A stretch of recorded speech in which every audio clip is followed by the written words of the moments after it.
जय माता दी दोस्तों, स्वागत है आप सबका आपके अपने चैनल पे। तो कैसे हैं आप लोग? आशा करती हूँ आप सब लोग अच्छे होंगे।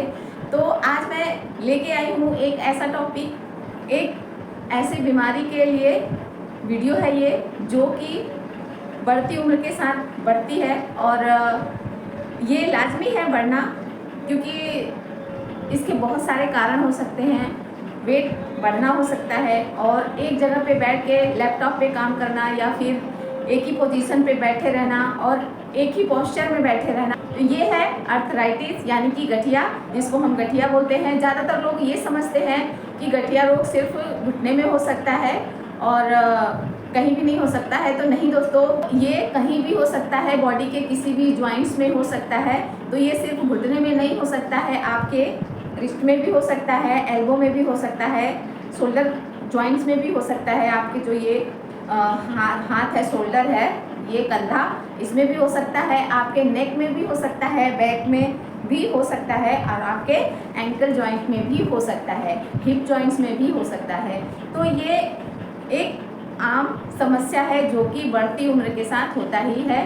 तो इसका एक इलाज है कि आप या तो फिजियोथेरेपिस्ट के पास जाएं, फिजियोथेरेपिस्ट के पास जाएंगे तो वो भी एक्सरसाइज ही कराएंगे और दवाइयाँ होती हैं, लेकिन दवाइयों से आपका दर्द कम होता है, वो लॉन्ग टर्म के लिए नहीं होता है। तो एक्सरसाइज जो है, योगा जो है, वो लॉन्ग टर्म के लिए होता है, लंबे समय के लिए होता है। अगर आप इन आसान अभ्यासों को कर लेते हैं तो आपको जॉइंट पेन नहीं होगा और आपको आराम मिलेगा। तो अगर आपको जॉइंट पेन नहीं है, मतलब गठिया रोग आपको नहीं हो है, आप 35 प्लस हैं, तो आगे आपको ये प्रॉब्लम्स ना आए, तो आप उसी समय से 35 प्लस से ही आप एक्सरसाइज करना शुरू कर दीजिए। तो धीरे धीरे एक्सरसाइज करेंगे तो आपको पेन नहीं होगा, कहीं भी जॉइंट्स में पेन नहीं होगा आपको।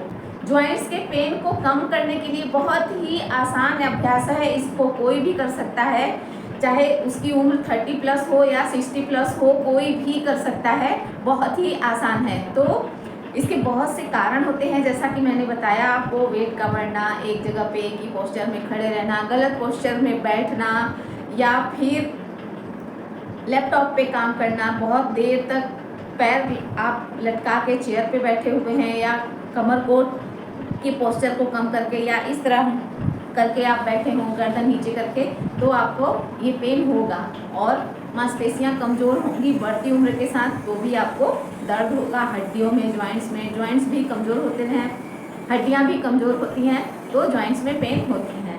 तो ये आसान से अभ्यास कौन से हैं, आइए कर लेते हैं। तो सबसे पहले हम क्या करेंगे, पैर को इस तरीके से ये फैला लेंगे। आप बेड पे भी कर सकते हैं, देख लीजिए मैं बेड पे ही बैठी हूँ, आराम से आप बेड पे बैठ के इन एक्सरसाइजों को कर सकते हैं, बहुत ही आसान है। तो इस तरह से थोड़ा पीछे हो जाती हूँ मैं, इस तरह से पीछे बैठ जाएंगे। उसके बाद क्या करेंगे, अपने ये पंजे हैं, जो पंजों को इस तरह से खींचेंगे, ऐसे इस तरह से 10 से 20 बार आपको करना है। मैं 5-5 बार करके बता रही हूँ, आप 10 से 20 बार इसको ज़रूर करें, 2 से 3 से।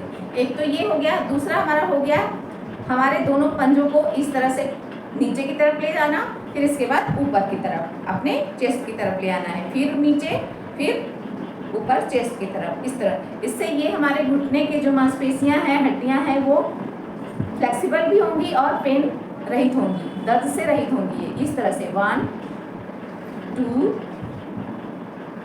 3 4 5, मैं 5 का कर रही हूँ, आप 10 का 20 का 2 से 3 सेट जरूर करें, डेली प्रैक्टिस करें।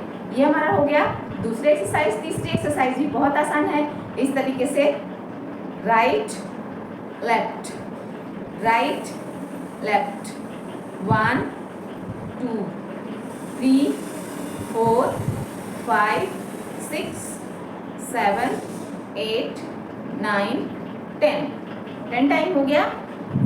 तो 5 इधर और 5 इस साइड, इस तरह से। और नेक्स्ट एक्सरसाइज है, इस तरह से रोल करना अपने पैरों को, ये अपने पंजों को इस तरीके से एंकल से घुमाना।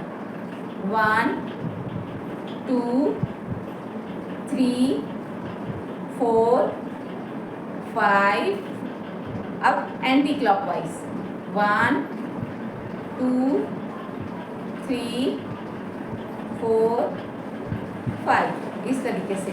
अगर आपको नहीं दिख रहा हो तो मैं साइड में करके दिखाती हूँ आपको। साइड में बहुत लोगों ने कमेंट किया था एक बार मुझे कि पास से साइड में करके आप दिखाइए। तो ये देखिए इस तरह से हमें ऐसे, ये वाला मैं ऐसे बता रही हूँ आपको, क्लॉकवाइज और एंटी क्लॉकवाइज इस तरीके से, और वो ऐसे, इसके पहले जो बोला था इस तरीके से करना है। और ये साइड गया, ये साइड, साइड साइड, उंगलियों को कैसे बिछा ऐसे, इस तरह से आपको करना है। तो अब हम आ जाते हैं सीधे। अब हमें करना है अपने हिप जॉइंट्स को फ्लेक्सिबल और मजबूत बनाना है। तो उसके लिए हम क्या करेंगे, एक पैर हमारा इस तरह से सीधा रहेगा और दूसरे पैर को इस तरह इस पे रखेंगे अपने लेफ्ट थाई पे, और इसको इस तरह से ऐसे पुश करेंगे धीरे धीरे। आपको अगर पेन हो रहा है तो आराम से धीरे धीरे करिए, जल्दबाजी करने की बिल्कुल ज़रूरत नहीं है।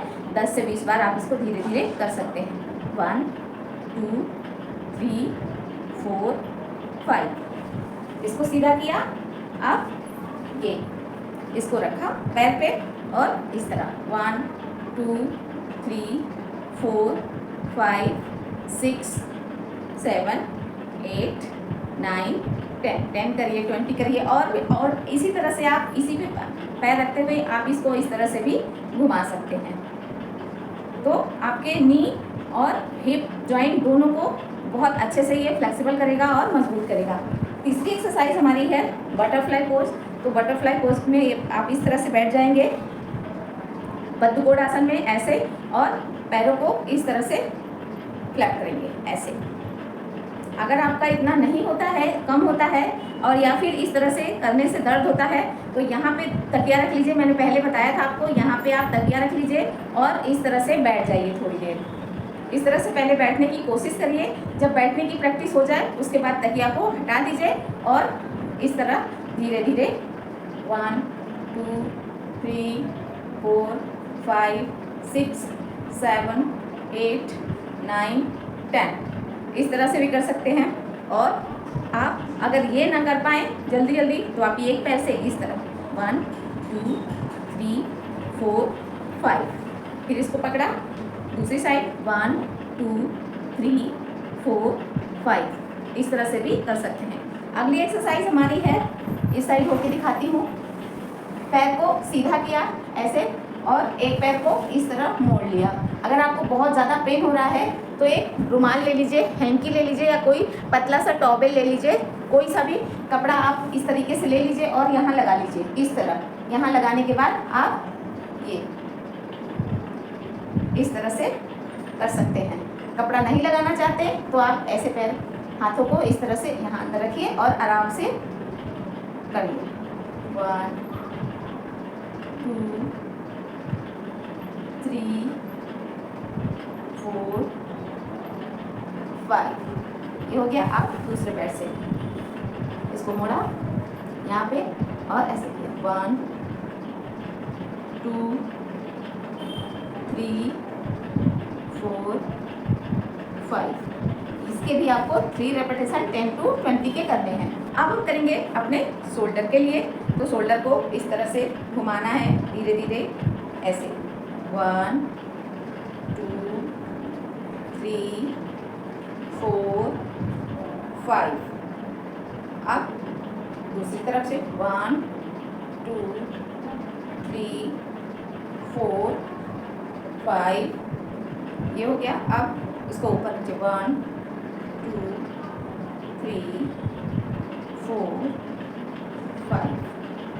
आप ऐसे ऐसे भी कर सकते हैं 1 2 3 4 5, इस तरह से भी कर सकते हैं। ये तो हमारे शोल्डर के लिए हो गया है। अब हमारे नेक के लिए, तो नेक के लिए ये देखिए गर्दन को थोड़ा सा नीचे किया। जिनको सर्वाइकल हो वो कृपया ये ना करें। सर्वाइकल में गर्दन नीचे नहीं कर सकते, ना ही घुमा सकते हैं, चक्कर आ जाएगा। तो जिनको सर्वाइकल हो वो अवॉइड करें, और जिनको ना हो वो करें ऐसे। इस तरह से अपने नेक को नीचे किया और ये धीरे धीरे नेक को रोटेट करेंगे 1 2 3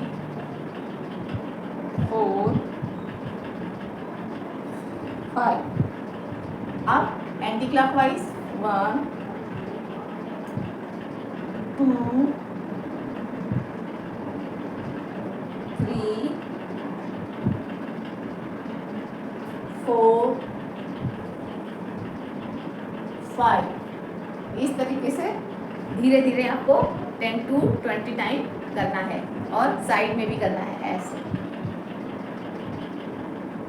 3 4 5। इस तरह से साइड में भी करना है और ऊपर नीचे भी 2 3 4 5। ये हो गई हमारे पहले एंकल की हो गई, नी की हो गई, हिप की हो गई, शोल्डर की हो गई, नेक की हो गई। अब हम आते हैं अपने रिस्ट ज्वाइंट को मजबूत करने के लिए। तो उसके लिए इस तरह से घुमाएंगे हाथ को, अपने कलाई को इस तरह से घुमाएंगे। अगर आप दोनों हाथ से नहीं कर पाते हैं तो पकड़ के इसको इस तरीके से रोटेट करें क्लॉकवाइज, फिर anti clockwise. 10 to 20 time clockwise, 10 to 20 time anti clockwise. अब इस हाथ से 4 5 1 2 3 4 5 इस तरह से घुमाएंगे। फिर ऐसे करेंगे 1 2 3 4 5। आप पकड़ के भी कर सकते हैं, नहीं हो रहा है, अगर दर्द हो रहा है बहुत ज़्यादा तो 1 2 3 4 5। अब उंगलियों के पेन को कम करने के लिए आप करेंगे इस तरह से, मुट्ठी को इस तरह से बंद किया, ज्वाइंट से यहाँ पे उंगलियों को इस तरह से बंद किया और खोल दिया 1 2 3 4 5। इस तरह से आप ये सिंपल सी एक्सरसाइज रोज़ डेली कर सकते हैं। 10 से 15 मिनट अगर आप करते हैं तो आपको आर्थराइटिस में बहुत आराम मिलेगा। बिना दवा खाए आप इस रोग से मुक्ति पा सकते हैं, कम कर सकते हैं दर्द को। अगर आपको बहुत पेन हो रहा है तो आप फिजियोथेरेपिस्ट मिलिए या आप किसी डॉक्टर को दिखाइए। तो आपको मेडिसिन लेने के साथ साथ अगर आप करते हैं एक्सरसाइज तो आपको बहुत जल्दी आराम मिलेगा। कुछ चीज़ें हैं जैसे कि खान पान पे ध्यान रखिए, बहुत ज़्यादा खट्टी चीज़ें ना लें, क्योंकि ये यूरिक एसिड की वजह से इसमें दर्द होता है अपने जॉइंट्स में। तो खाने को, अनाज को आप दिन में 2 ही बार खाएं, ज़्यादा ना खाएं। अगर हो सके तो 1 ही बार खाएं। अगर नहीं रह पाते हैं अनाज के बिना, खाने के बिना, तो आप 2 बार लें। एक टाइम ना लें, मतलब रात को रोटी या चावल की जगह कुछ और खा सकते हैं। खट्टी चीज़ें बहुत ज़्यादा ना लें, जैसे दही हो गया, छाछ हो गया। जब ठंडा मौसम है तो उसमें अवॉइड करें, नहीं तो आपके जॉइंट्स में पेन जरूर होगा। तो ये था हमारा आज का सेशन। कैसा लगा आपको हमें कमेंट करके ज़रूर बताइएगा, और आपको किस टॉपिक पे वीडियो चाहिए ज़रूर बताइएगा। तो वीडियो शुरू किया था मैंने, तभी आप प्लीज़ वीडियो को लाइक और शेयर ज़रूर किया कीजिए, कमेंट किया कीजिए कि आपको वीडियो कैसी लग रही है। अगर आप कुछ क्वेरी रखते हैं तो उसको भी बताइए, और लाइक ज़रूर करिए, वीडियो अच्छा लगे तो शेयर करिए अपने फ्रेंड्स में। तो चलिए मिलते हैं, तब तक के लिए जय माता दी।